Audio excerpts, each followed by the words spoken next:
Nice to have you with us today, Stewart. What would you say are the benefits in terms of further education and the impact that that's had on your career? Well, I guess it's been pretty fundamental. I mean, I wouldn't be doing what I'm doing now had I not continued to learn. And that's not just from going to college, going to university, getting a degree, but after that, continuing to learn. For example, after university, I had opportunities through working with Bass, big company, to do professional brewing exams. These are like the chartered accountancy exams of brewing. And to continually improve your capacity for knowledge and awareness of what's going on within your industry is just a hugely fundamental thing. I don't think we would be doing what we're doing just now had I not continued to develop and broaden my knowledge. So it's been quite fundamental. Is there any advice that you would give to the graduating class of 2011? I can offer advice from what I've done and how I've kind of developed my life and kind of my business, so to speak. Yes, you're going to leave from graduation and you've got the whole world ahead of you. Your future's there. What do? Practical experience is an absolute fundamental. Without practical experience, you'll find it difficult to get your foot in the door. And take the opportunities, take the roles that are there, even though they don't give you at that time exactly what you want. But what it does is it gives you a platform to move forward.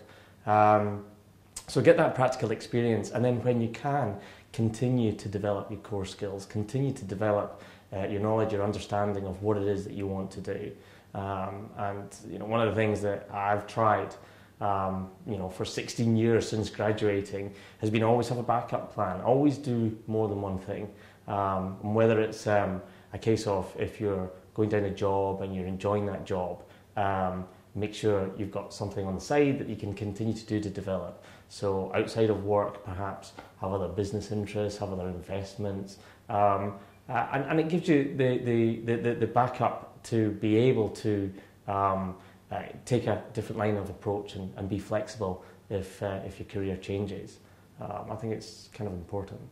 And you've got to have a good plan. You've got to have a good idea. You've got to know what you want to do. You've got to be able to demonstrate that to people, because it might seem like a good idea to you, and you might be able to think, yeah, this is what I want to do. But if you can't articulate it, if you can't write it down and convince other people, your accountants, your lawyers, your funders, if you can't convince them to believe in you because you know what it is you're trying to do, then you'll find it very difficult. Getting an understanding of what you want to do is, there's so many people that come out who don't really know what they want to do.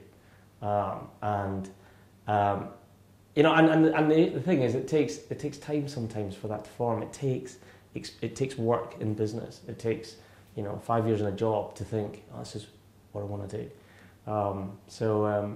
So yeah, practical experience, continually build your skill set and do what you love.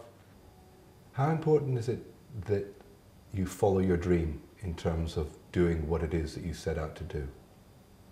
I think it's really important. I mean, what do you want to do when you get to the end and you look back and you think, what have I done? The old cliches come in. You regret what you don't do rather than what you do. So there is never really a good time to say, that's it, I'm going to do it. Sometimes it's fate. Sometimes you're in the situation whereby you're driven down a particular route. But if you keep dreaming, and if you keep knowing where you'd like to get to, eventually you will get there. You've just got to put one step in front of the other and actually make it happen.